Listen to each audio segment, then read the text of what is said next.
Hello, my name is Scott Jones with the Living History Department here at the Alamo, and what we'll be discussing for you today is the weapons used during the siege and battle of the Alamo on March 6, 1836. There are multiple firearms used in this battle: muskets, rifles, pistols, artillery, cannons as well. But the primary firearm you're going to see most throughout this battle is the smoothbore musket.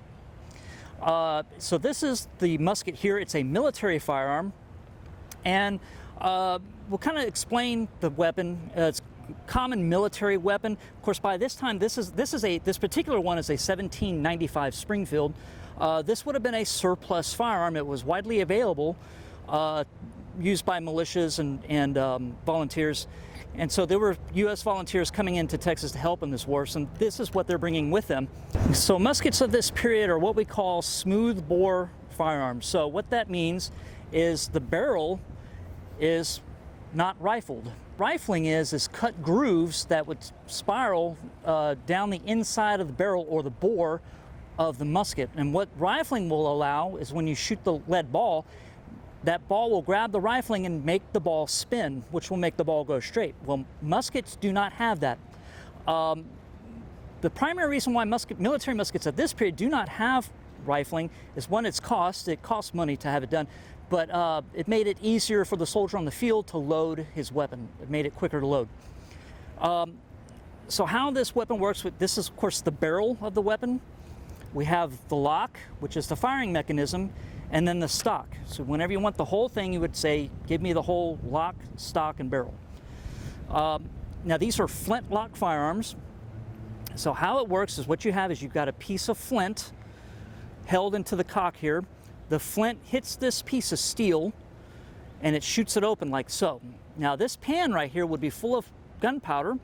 You would have the powder in the barrel and the ball sitting on top of that. So when the flint hits this piece of steel, like I said, it shoots it open. It's going to create a spark. The spark will then land in the gunpowder, discharging the weapon. It'll go through a touch hole, igniting the powder in the barrel, shooting the lead ball out. The whole process to the trained soldier should take him between 15 to 20 seconds on the field. But you have to remember, on the battlefield, you are being shot at. It could take a little longer. We know on the morning of the Battle of the Alamo that most of the men inside the garrison would have had 2, maybe 3, maybe even up to 4 muskets each loaded next to them. They're just grabbing and firing. So we're going to show you how the weapon is, how the lock system works. Okay, so this is how the flintlock mechanism works on this weapon. Again, the flint is sharp. It's going to hit this piece of steel, creating a spark, opening the pan, which allows the spark to land on the gunpowder, firing the weapon.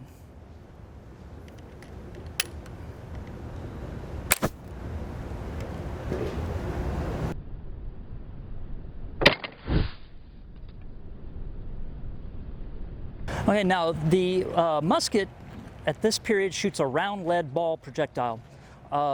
Most American-made models, this particular model here is 69 caliber, so this would shoot a 64 caliber ball out of it. What you would see in this battle is primarily the British Brown Bess firearm, which is a 75 caliber. It typically would shoot a 69 caliber ball out of it, very large lead ball, but we have found 72 caliber balls used in the Texas Revolution. So the cartridge, which would be loaded into the weapon, this is what it looks like.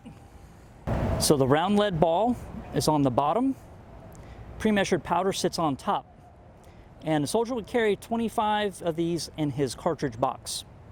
This made loading to the soldier a lot easier, made the loading time a little faster on the battlefield. Now the ball, as I mentioned, it's a round lead projectile.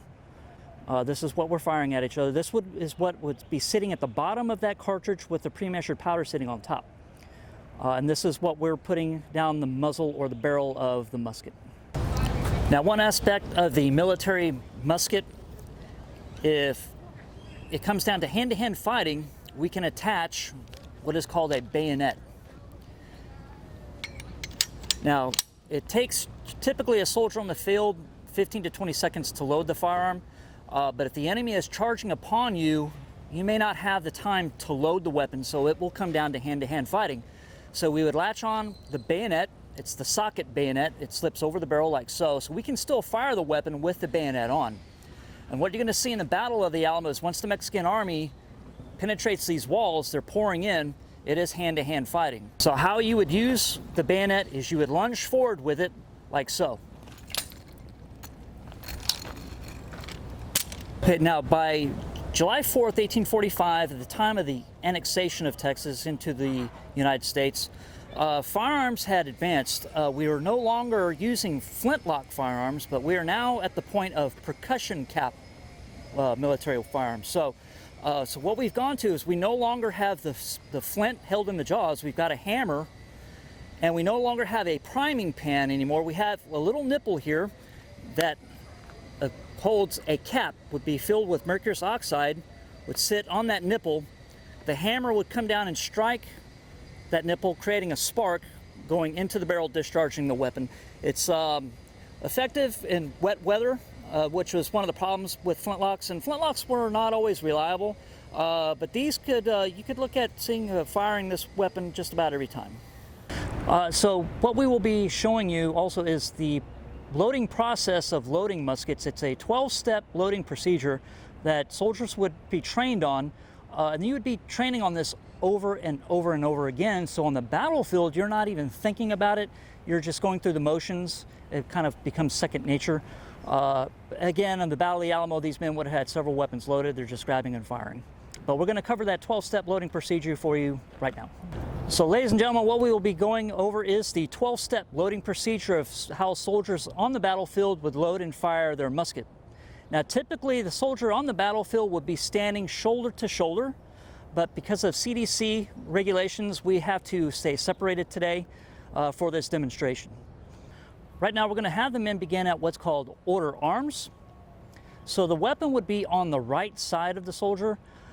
This tells the officer that they're in the position to begin loading.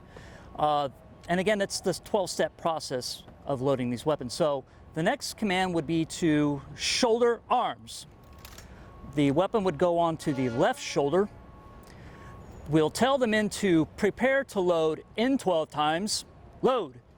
He'll drop the firearm down to his right side, put the thumb on the steel, and we'll tell the soldier to open pen. Now, what he will then do is handle cartridge. He'll pull the cartridge out, put it up to his teeth, and we will tell him to tear cartridge and prime. So then he will pour priming powder into the pan, shut pen, cast about, charge cartridge. So he will now pour the rest of the gunpowder, paper and ball, into the muzzle of the barrel. Now we have to drive that paper and ball down on top of the powder at the breech. So we will then draw rammer. Ram cartridge. He will sling his rammer down the barrel to pack the powder and ball on top of the gunpowder. Then we will return rammer. Then we will shoulder arms. Now coming up to the left shoulder tells the officer that the men are ready and loaded to fire at the enemy. The last three commands we know are ready, aim, and fire. Shoulder, arms. We go back to the left shoulder and we do the process over. Now, on the battlefield, we would load the weapon in the quickest time as fast as possible. And this is how soldiers on the battlefield in 1830s were engaging the enemy. The loading process was smoothbore muskets.